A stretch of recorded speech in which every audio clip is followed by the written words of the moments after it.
I want to start out with a picture that I have in my office. This is a picture that's actually the most printed picture in history. A guy named Joe Rosenthal took this picture back on Iwo Jima in 1945. I'm going to tell you a little about these guys because, you know, I want to congratulate you that you're a part of one of the best fraternities on this campus, which is one of the strongest fraternities nationally. And you've started well because you're here, but I'm more concerned about how will you finish. These guys right here, this was about a week into Iwo Jima. This is on the top of the mountain of Mount Suribachi. And these guys had fought their way up this mountain, but they didn't know it. There was still about 16,000 Japanese in the background that they were going to have to kill. The guy in the front here, Harlan, he took a blow to the stomach from a mortar shell and he died. There were 6 guys in this picture. Another guy died a few days later from a sniper. Another guy died from a mortar to his chest. This guy in the back right here, he couldn't handle all the death and destruction and he drank himself to death. The only guy that survived really this group was a guy named James Bradley, and he actually went on to write the book, Flags of Our Fathers, that turned into a best-selling movie, really honoring his dad, John Bradley. But John was the only one that went on to have a normal life, and then his son James wrote about him. And my question to you guys is really, how will you finish? You know, studies today say that you guys, and by the way, John and I, we're going to address you as men over the next few weeks, but studies today say that you're really not men, you're really boys, and you're not acting like men, you're living like children. And they're almost coming up with a new title to call your generation. And it's basically what you've done is you've kind of moved out of boyhood into college, and now you're kind of in the series they call childhood. And you're going to live like children until your mid to late 20s, and then you're going to finally settle down and consider being a man. Okay, now when you do things like that and you postpone manhood and you wait off and you keep pushing it back, then you live like a child, you make decisions like a child, and you're going to do things that you're going to regret for the rest of your life. All right, so what does it look like to be a man? How do you define manhood? In our culture, I mean, is it guys that have a lot of sex? I've been married for 22 years, 23 years next week I'll have been married. Okay, I can prove in a court of law I've had sex at least 3 times because I've got 3 kids. I've killed over 100 deer, and last year I killed my 50th turkey. But is that what a man is? He has a lot of sex, he kills wild game? I mean, how do we define manhood? Let me propose a definition of manhood to you, and then I want to talk about it, and that's going to be kind of my background theme for the next couple weeks. What if a true man is someone who rejects passivity, accepts responsibility, leads courageously, and then invests in younger men? Okay, rejects passivity, accepts responsibility for himself in this chapter and for the way he treats women. He leads courageously, and then one day when he's older, when you're a sophomore, especially your junior and senior year, you turn around and you become active in this chapter, you live in this chapter, you eat all your meals in this chapter, and you invest in younger men. I made a decision my sophomore year that I would move back into the fraternity house because I wanted to be there to help guys, because I knew a lot of my pledge brothers were making bad choices. And first of all, so what does it look like to reject passivity and to accept responsibility for yourself and your pledge brothers? Here's a couple examples just that's happened. I could actually, I spoke to the SAE house the other day, and I'm doing a 6-part series there, and I do one whole talk on making decisions versus good and bad, and I tell 10 different tragedy stories, and I'm just going to tell you 2. One, for example, is one night, probably about 12 years ago, I was driving out here on Highway 6 and I saw a car that was flipped over, and the guy in the car was obviously dead and the ambulance was there. Then I found out later it was a Phi Delt who argued with his pledge brothers for his keys. And his pledge brothers knew he'd had too much to drink, but he cussed them and yelled at him enough they finally just pitched him his keys, and he flipped his car out here on Highway 6 and he was dead. About that same time, another guy who was an SAE, he decided one night to smoke weed, do cocaine, and drink too much alcohol. And by the way, he was a good kid, came from a good family, came to crew some, came to our Bible study, even told one of my crew leaders he was thinking about going on a mission trip with us. So he was a good kid. But one night, he decided to drink alcohol, smoke weed, do cocaine, and then get behind the wheel. He drove over here to the edge of campus and took a left. And when he did, a police officer named Officer Langley pulled him over And when Officer Langley started talking to him, he could tell that he had too much. So Officer Langley tried to reach in and grab his keys out of his car. When he did, the pledge gunned his car, drug the police down the road, just right down the street down here, and killed the policeman. And now he's been in prison now for about 12 years, and he's got at least another 10 years. And they put him in Parchman, which is the worst prison in Mississippi. Guys, you've got to learn to reject passivity and take responsibility for yourself and your pledge brothers. One of the problems we have, we just had a death in the Greek system a couple weeks ago. Actually, we had two. We had one specifically because a guy had a problem with alcohol and drugs, and his pledge brothers knew it, but they wouldn't say anything to him, and he died. And I spoke to that fraternity the other day because they were having to deal with the death of their pledge brother. Guys, if you've got a friend that's got a problem, a pledge brother, or when you're older, you're younger guys, you've got to be willing to take responsibility and reach out to that brother and say, you know what, man? Hey, I think you've got a problem. I want to help you out. How can I keep you accountable to alcohol or whatever it is? Because here's what will happen. Okay, you guys, I've been heavily involved this is actually my 29th year to be in the Greek system. And I was at Arkansas for 4 years, Auburn for 4 years, and then I've been here for 21 years. And this chapter has been one of the most consistent chapters in all my years of ever working with Greeks. If you're not careful, here's what will happen, because I saw it happen in the SAE house, and I've seen it, the Simikai house and the Fidel house on this campus. If you let some shady drug guys into this fraternity, and you let 4 or 5 of them begin to start ruling this house, here's what will happen. They'll start saying, hey, we don't like the good guys, man. We're going to get rid of the good guys. We're going to hook them every time they come through Rush. And that's what Sigma Chi did about 10 years ago. And there was this little bitty small fraternity called KA that nobody really knew much about. But Sigma Chi single-handedly made KA one of the best chapters, not only on this campus, but in the nation of KAs. Because Sigma Chi, these few little drug guys, started hooking all the good guys, kept them out of the Greek system. So Sigma Nu began to stay strong. Phi Delta got a lot of them, but KA just exploded. Now KA is a great house. Now Sigma Chi's turned around. They're really starting to come back. But Phi Delta did the exact same thing. I went upstairs, I was at the Phi Delta house probably about 5 or 6 years ago, y'all, and all the walls upstairs were kicked in. There were holes, there were holes in all the walls all around it. And I was with the president, and I said, hey man, what happened? Because I've worked with Phi Delta the whole time I've been here, and he said, man, some dudes were on drugs the other night, and they just kicked in all the walls. I mean, yeah, guys, the older Phi Deltas that I know, if they would have seen that, because that house is really nice, they spent millions of dollars on that house, they would have been furious. But guys, you've got to reject passivity. Accept responsibility for your pledge class, for this chapter. We want you to be active here. Another area that I want to challenge you to reject passivity on is the area of women. Next week, I'm going to talk about what it looks like to be a man and his woman. If you guys can, most of you guys continue down the road that you're going right now, here's where you're going to end up one day. You're going to meet a girl. You're going to meet her maybe in college or right after college. You're going to get married to that girl, but eventually she's going to divorce you. She's going to sleep with somebody else, live with somebody else, and that guy's going to raise your kids. And you may say, well, Isaac, you don't know me. What do you know? Well, let me tell you, I do know you, because guys like you are a dime a dozen. I've been working with you guys for 29 years. I could get you guys in my truck and drive you over to Wells Gate, which is a really nice neighborhood just on the west of town. And I could drive you around in my truck and say, that couple right there is on their 3rd marriage. That couple right there hadn't had sex in 2 years. That couple right there, and I could just tell you couple after couple. And you know who these guys are? They're upper middle class white fraternity guys from Ole Miss. Now, Ole Miss isn't any different than Arkansas and Auburn. We've all got problems all around the Greek system. But right now, you've got to be thinking about what type of man do you want to become?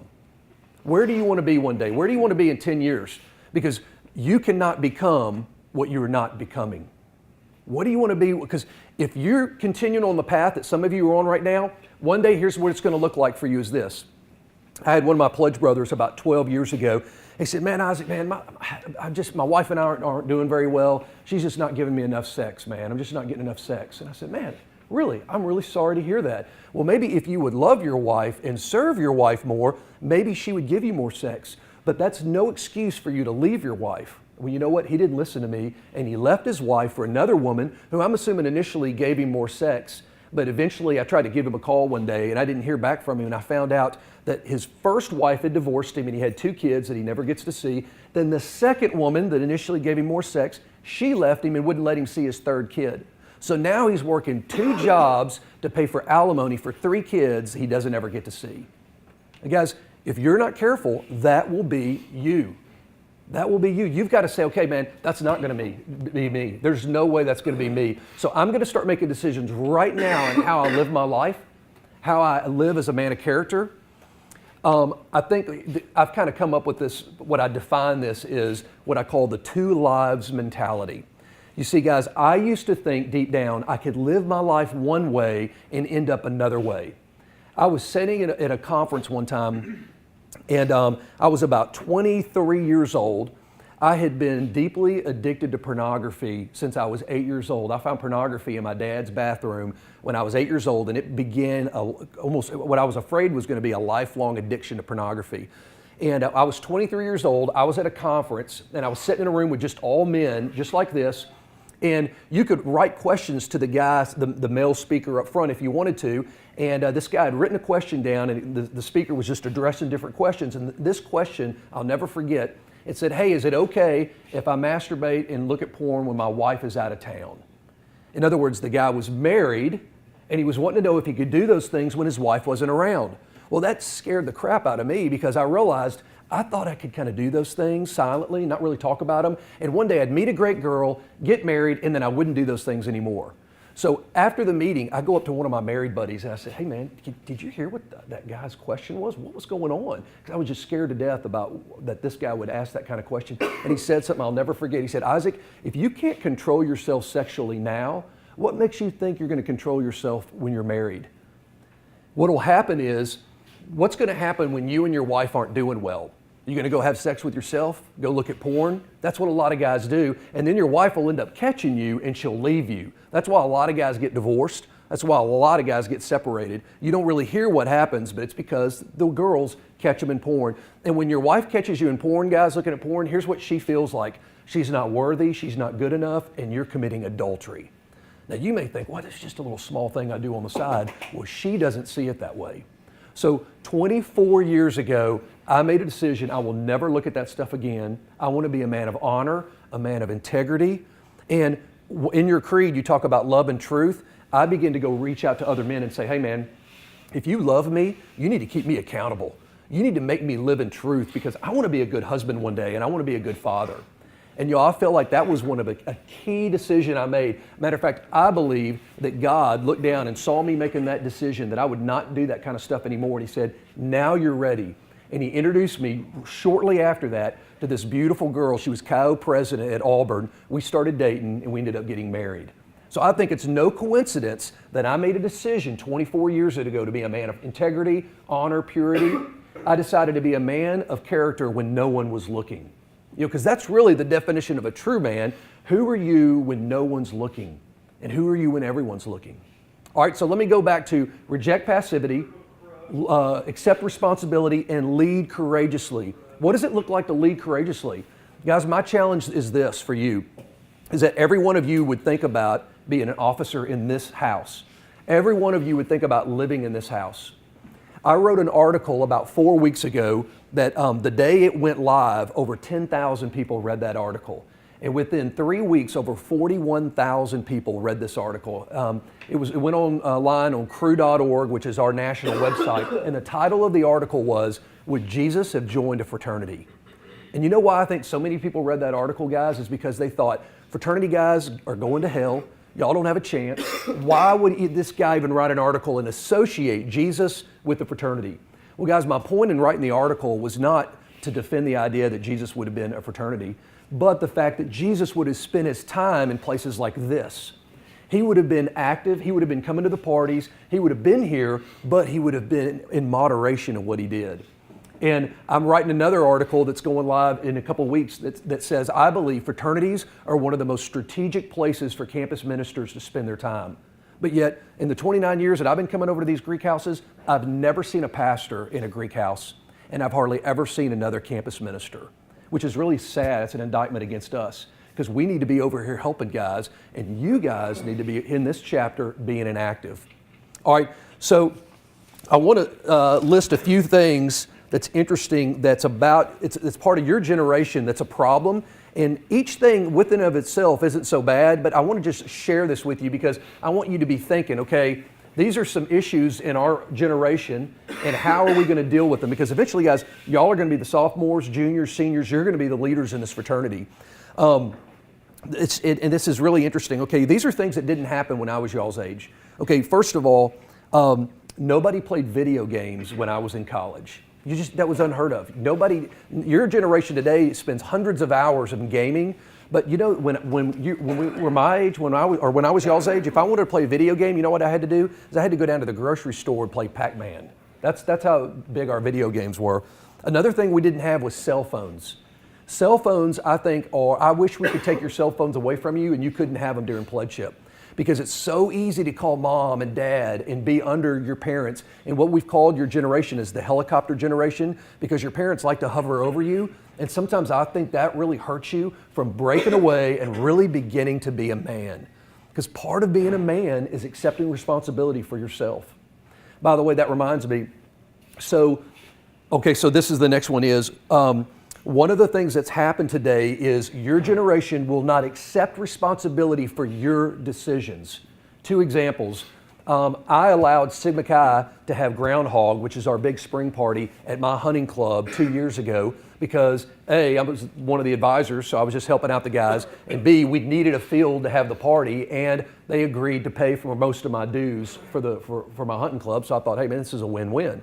Well, we had the party, and then all of a sudden I found out that if one of those guys got drunk and passed out and got hurt, his parents could sue me and I could lose everything.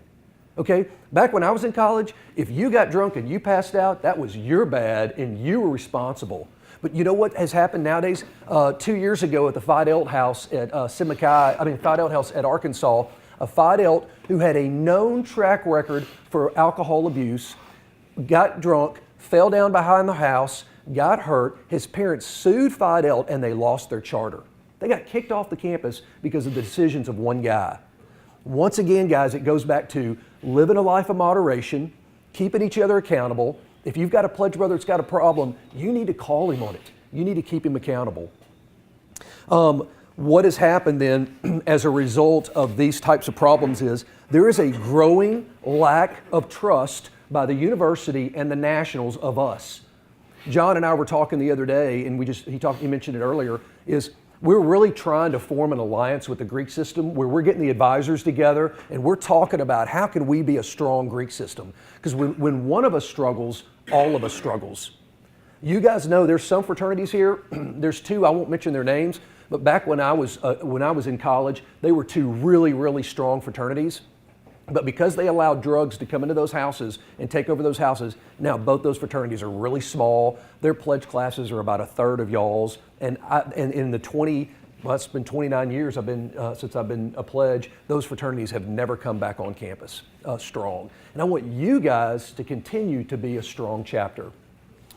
And finally, just wanted to mention a couple final thoughts is this. You know, I want to leave you with a couple thoughts, and that's this. One of my last questions I want to ask you is, who really cares about you? I mean, if you guys are really to think about it, who cares about you? Your mom cares about you. Maybe your dad cares about you. But other than that, guys, there's nobody else really that cares about you except the advisors, the pledge trainer, the chaplain. I care about you. The reason I'm here this morning is because I want to see you guys do well. I want to see you be men. I want to see you leave a great legacy in this chapter. And if there's anything that you hear from what I've said today, I hope you will really think about your decisions.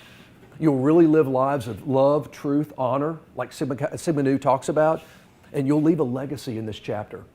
Next week, I'm going to talk to you about women and the type of woman you're spending your time with, because that's going to be a very important decision that you make, is who you're going to spend the rest of your life with. So, guys, I appreciate you guys listening to me this morning, and I'll see you again next week, okay?